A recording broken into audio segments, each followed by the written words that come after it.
नमस्कार साथियों, मैं ब्रजेश कुमार आप सभी लोगों को आपके अपने चैनल ये लर्निंग पर हार्दिक स्वागत करता हूं। मैं इस वीडियो में बात करूंगा कि UP triple S C PET 2026 इसका नोटिफिकेशन कब तक आ सकता है और इसका एग्ज़ाम पैटर्न क्या है और कैसे आपको पढ़ना है ताकि आप अपना मैक्सिमम स्कोर ला सकें। तो इन बिंदुओं पर हम चर्चा करने वाले हैं। तो आइए हम एक एक चीज़ देख लेते हैं। उससे पहले आप अगर मेरी चैनल पर पहली बार विजिट किए हैं तो प्लीज़ फ्रेंड्स चैनल को सब्सक्राइब जरूर करें, सहयोग जरूर करें, क्योंकि जब आप सपोर्ट करेंगे तो मुझे अच्छा लगता है, मोटिवेशन मिलता है। तो आइए देखते हैं। सबसे पहले हम देखेंगे कि UP triple S C PET 2026 ये पेट 2026 इसका नोटिफिकेशन कब तक आ सकता है। तो जैसा कि एक पेपर में आर्टिकल दिया था कि जो पेट का नोटिफिकेशन 2026 पेट का नोटिफिकेशन वो जून के महीने में जारी हो सकता है। और आज जब मैं वीडियो बना रहा हूँ, आज है 20 जून हो गया है, लेकिन अभी तक पेट का नोटिफिकेशन नहीं आया है। तो मात्र इस महीने में 10 दिन बचे हैं। तो हो सकता है कि लास्ट जून में नोटिफिकेशन जारी हो जाए। अगर मान लीजिए लास्ट जून मंथ में इसका नोटिफिकेशन जारी नहीं होता है तो जुलाई में निश्चित रूप से कभी भी पेट का नोटिफिकेशन जारी होने की पूरी चांस है। अगर जून लास्ट में नोटिफिकेशन नहीं आता है तो जुलाई माह में इसका नोटिफिकेशन ज़रूर जारी हो जाएगा। आपको अपनी तैयारी अच्छे से करना है। तो हम मान लेते हैं जून में अगर नहीं आता है तो जुलाई में निश्चित रूप से नोटिफिकेशन आ जाएगा। जुलाई, ठीक है, जुलाई में आ जाएगा। अच्छा, अगर मान लीजिए जुलाई में इसका नोटिफिकेशन आ जाता है तो एग्ज़ाम डेट क्या हो सकता है। एग्ज़ाम डेट इसका जो है एग्ज़ाम डेट क्या हो सकता है। एग्ज़ाम डेट क्या हो सकता है। तो मान लीजिए अगर जुलाई में इसका नोटिफिकेशन आता है तो मिनिमम आपको 20 दिन के लिए फॉर्म भरने के लिए 20 दिन का समय मिलेगा। तो आप 2.5 महीना रह सकते हैं। तो जुलाई, अगस्त, सितंबर, अक्टूबर, यानी सितंबर या फिर अक्टूबर में इसका एग्ज़ाम हो सकता है। सितंबर, अगस्त में तो नहीं हो सकता। सितंबर या फिर अक्टूबर इन माह में इसका एग्ज़ाम होने के चांस बन सकते हैं, ठीक है ना। अगर जुलाई में नोटिफिकेशन आता है तो इसका एग्ज़ाम सितंबर या फिर अक्टूबर माह में हो सकता है। अब इसमें देखेंगे ये एग्ज़ाम पैटर्न, यानी किस सब्जेक्ट से कितने प्रश्न आएंगे और कितने अंक के आएंगे। तो ये रहा इसका जो है एग्ज़ाम पैटर्न, और यहाँ पे विषय है, ये प्रश्नों की संख्या और उनके अंक, ठीक है। तो देखते हैं। सबसे पहले हम बात करते हैं भारतीय इतिहास। जो भारतीय इतिहास हिस्ट्री है, इससे 5 प्रश्न और 5 अंक, 5 प्रश्न 5 अंक। और इसमें जो है ये भारतीय राष्ट्रीय आंदोलन से, जैसे जलियांवाला बाग हत्याकांड कब हुआ, सविनय अवज्ञा आंदोलन कब हुआ, यानी राष्ट्रीय आंदोलन से संबंधित जो भी प्रश्न बनते हैं इससे 5 प्रश्न 5 अंक के बनते हैं, ठीक है ना। 5 प्रश्न 5 अंक। तो अगर हिस्ट्री से देखा जाए 5 या 5 10, टोटल 10 अंक के आएंगे। 10 प्रश्न 10 अंक के आएंगे इतिहास से। तो हिस्ट्री का जो वेटेज ठीक ठाक है और ये स्पेशल है, पढ़ लीजिएगा इसको। भारतीय राष्ट्रीय आंदोलन ज़्यादा बड़ा नहीं है, सिर्फ जितने भी राष्ट्रीय आंदोलन हुए हैं उनसे संबंधित 5 प्रश्न 5 अंक, इसमें 5 में 5 आप ला सकते हैं। तो अगर हिस्ट्री हम मिलाएं तो 5 5 10 प्रश्न और 10 अंक, ठीक है। इसके बाद भूगोल, देखिए ये भूगोल है।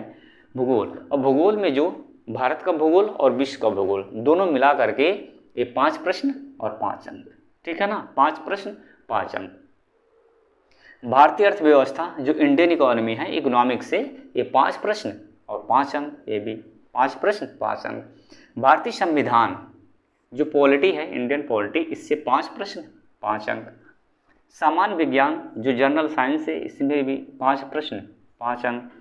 प्रारंभिक अंकगणित, प्रारंभिक अंकगणित में जैसे आपका नंबर सिस्टम हो गया, LCM SCF, परसेंटेज, ये सारे जो टॉपिक हैं इनसे आपके 5 प्रश्न आएंगे। प्रारंभिक अंकगणित से 5 प्रश्न 5 अंक। सामान्य हिंदी जैसे संज्ञा, सर्वनाम, क्रिया, विशेषण, पर्यायवाची, विलोम, तद्भव, अवसर, ये सब मिला करके पूरा जो है सामान्य हिंदी से ये 5 प्रश्न 5 अंक, 5 प्रश्न 5 अंक। इसके बाद सामान्य अंग्रेजी में हो सकता पैसेज दे दे, नहीं तो फिर ग्रामर बेस पे प्रश्न इसमें बनते हैं। तो सामान्य अंग्रेजी से 5 प्रश्न 5 अंक, ठीक है। रीजनिंग से भी आते हैं, रीजनिंग से 5 प्रश्न 5 अंक। आसान आता है, कोई ज़्यादा मुश्किल नहीं आता है रीजनिंग से। इसके बाद करंट अफेयर्स का वेटेज ठीक ठाक है, 10 प्रश्न 10 अंक। करंट अफेयर से ज़्यादा क्वेश्चन आते हैं, 10 प्रश्न 10 अंक। इसके बाद अपठित हिंदी गद्यांश, एक अनसीन पैसेज हिंदी में दिया रहेगा, उससे प्रश्न पूछेगा, या 2 देंगे, 5-5 के 2 देंगे, 2 अपठित गद्यांश आएंगे और 2 आएंगे, उसमें 5-5 प्रश्न पूछेगा। तो कुल मिलाकर के 10 प्रश्न, 10 अंक के इससे हो जाते हैं अपठित गद्यांश से।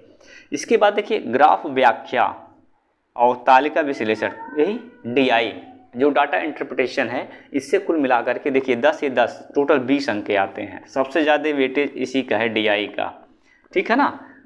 कुल मिलाकर के DI से 20 प्रश्न 20 अंक आते हैं। और सामान्य जागरूकता यानी स्टैटिक जीके सामान्य जागरूकता, इससे कुल मिलाकर के 10 प्रश्न 10 अंक।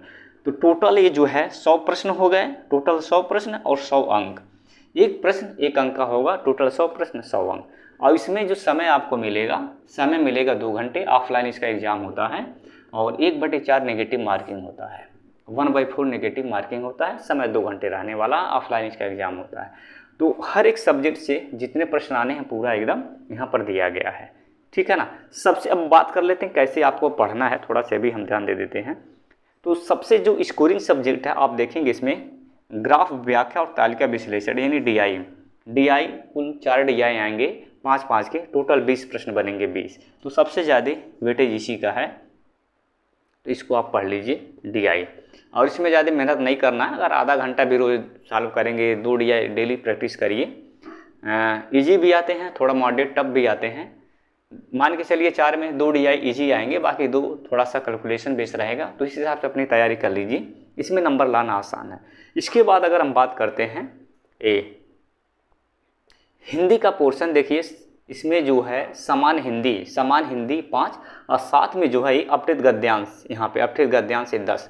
तो कुल मिलाकर के 15 प्रश्न हो गए, ठीक है ना। 2 गद्यांश आते हैं, गद्यांश से आप प्रैक्टिस कर लीजिए कि कैसे इसमें प्रश्न बनते हैं, किस आधार पर प्रश्न पूछा जाता है। तो इसमें 10 में 10 ला सकते हैं, ठीक है ना। करंट अफेयर्स, डेली न्यूज़पेपर वगैरह जो भी मैगजीन आप पढ़ते हैं उससे पढ़ते रहिए।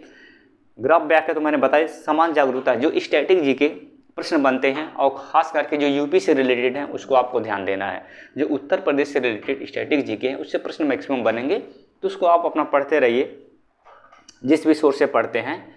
और बाकी आपका जो इतिहास की अगर बात कर लेते हैं, इंडियन हिस्ट्री और मेडुअल और उसके बाद मॉडर्न, तीनों मिला करके जो 5 और स्पेशल जो भारतीय राष्ट्रीय आंदोलन से 5 पूछता है। तो हिस्ट्री के कुल मिला करके आपके 10 अंक हो गए, 10 प्रश्न 10 अंक। तो हिस्ट्री का भी वेटेज ठीक है। इसके बाद फिर भूगोल हो गया 5, भूगोल, इसमें दोनों रहेंगे, भारत का भूगोल, विश्व का भूगोल, इंडियन इकोनॉमी, भारतीय अर्थव्यवस्था, ये सब अपने पढ़ सकते हैं। तो और इसमें आप कोशिश करिएगा कि मैक्सिमम नंबर आए, जिसमें जो है सामान्य योग्यता मांगा जाता है, जैसे 12वीं पास हो गया तो कहीं ना कहीं उसका कट ऑफ बहुत हाई जाता है, और जिसमें स्पेशल क्वालिफिकेशन मांगा जाता है उसका कट ऑफ बहुत कम जाता है। तो आप टारगेट रखिए कि कम से कम 65 70 प्लस स्कोर आपके हों। कुछ ऐसे वैकेंसी मैं बता रहा हूँ जिसमें स्पेशल क्वालिफिकेशन मांगा जाता है, उसकी कट ऑफ बहुत कम जाती है, जैसे AGTA का हो गया, कुछ मेडिकल सेक्टर की वैकेंसी है उसका भी कट ऑफ बहुत कम जाता है। तो आपने कोई स्पेशल कोर्स कर रखा है तो कोई बात नहीं, लेकिन जर्नल आप ग्रेजुएट हैं, 12 पास हैं, तो कोशिश करिए आपका 70 प्लस स्कोर आए, तभी जो है मैक्सिमम आप फॉर्म भर पाएंगे। अगर कम स्कोर है तो पहले ही आप बाहर हो जाएंगे। तो टारगेट आपको रखना है 70 प्लस स्कोर करने का। ये एग्ज़ाम पैटर्न क्या है मैंने बता दिया है, कैसे पढ़ना है ये भी बताया। हाँ, किस बुक से पढ़ना है उसको बाद में देखेंगे, लेकिन सबसे ज़्यादा वेटेज जैसे कि मैंने बताया करंट अफेयर्स का है, हिंदी का है, फिर DI का है, फिर स्टैटिक जीके का, इन सब से 10-10 का है। तो इन सब का वेटेज इसी पे ज़्यादा फोकस करना है, इसके अलावा हिस्ट्री पर, इससे दोनों मिला करके आपके 10 प्रश्न बनेंगे। तो इस प्रकार से अगर आप पढ़ेंगे तो आपका मैक्सिमम स्कोर आएगा, और टारगेट लेके चलिए और 70 प्लस का। और अभी से तैयारी शुरू कर दीजिए, नोटिफिकेशन का इंतजार मत करिए, नोटिफिकेशन बहुत जल्द देखने को आपको मिलेगा। तो फ्रेंड्स आज के लिए इतना ही, मिलते हैं नेक्स्ट वीडियो में।